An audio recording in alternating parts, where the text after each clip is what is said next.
Le 29 mars, en pleine vague du Covid, je regardais les infos, il était 20h11. Et comme toutes les chaînes depuis des semaines, en boucle, ils ne parlaient que de pandémie, d'incubés, d'hôpitaux, d'intubés, d'hôpitaux et d'un nombre de décès qui augmentait chaque jour encore un peu plus. C'était trop anxiogène, trop lourd, trop dur, trop triste. Alors j'ai craqué, j'ai coupé la TV, j'ai arrêté de subir, j'ai allumé Facebook et j'ai posté une photo de classe de Reto 96 sur mon profil.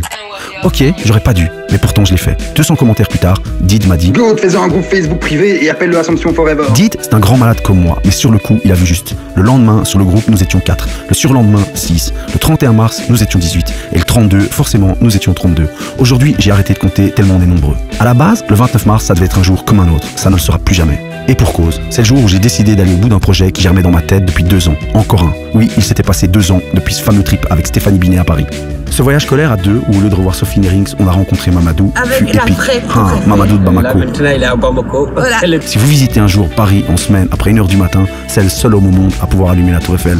Mamad, il a des pouvoirs. Un peu comme Stéphane. Jean-Claude Van Damme de l'Australie. Steph, c'est une machine, un triathlète au cœur d'artichaut vivant en Australie. Et l'Australie, pour moi, ça veut dire beaucoup. C'est pour Fano que nous voulions organiser une grande retrouvaille.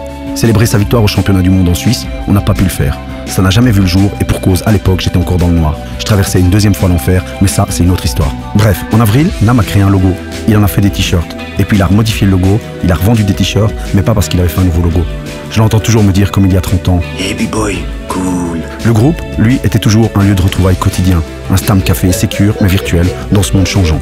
Chaque jour, un ancien postait ses photos, d'autres commentaient, certains mataient et d'autres likaient. L'idée de se retrouver a vite fait surface. Avec la team, on a élaboré un projet fou et ambitieux.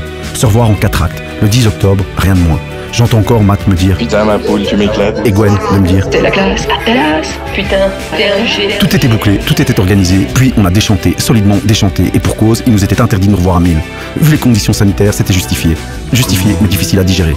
On a décidé de postposer le chapitre 1 malgré ça. Impossible de subir pour nous à nouveau, ne rien proposer le 10, ça n'aurait pas été nous. Alors on a échafaudé un chapitre 0, le plan B. B comme bulle, bulle sanitaire, bulle vidéo, nous n'avions que 8 semaines. Plan B est devenu un plan C, le C est devenu un D, parce que certains se sont engagés, nous ont quittés, sont revenus, nous ont re-requittés. Il manque de lettres dans l'alphabet, tant ce plan B est devenu un plan W''. On aurait dû lâcher, mais on a tenu bon. On nous a découragés, mais bizarrement, ça nous a encouragés. Et puis le groupe est devenu un comité, les bancs ont été publiés et le mariage avec notre école a été consommé. Mais ça, c'est l'épisode 10 et je vais pas le spoiler. À l'Assomption, on n'est certainement pas les plus doués en latin, ni les plus rusés en grammaire, mais beaucoup ont le cœur sur la main et possèdent un savoir-faire. Depuis aujourd'hui, quand j'entends des gens dire, tu sais, le passé c'est le passé, je me dis cette phrase, elle est dépassée. Le passé c'est l'avenir, suffit juste d'un peu le recycler. Si tu cherches bien, il y a parfois d'énormes trésors et quelques pépites cachées derrière quelques clics. Bref, c'était le premier épisode de la saison 1. Pour l'épisode 2, c'est à 20h demain. Pour moi, l'Assomption, l'histoire, le comité, c'est juste une grande famille.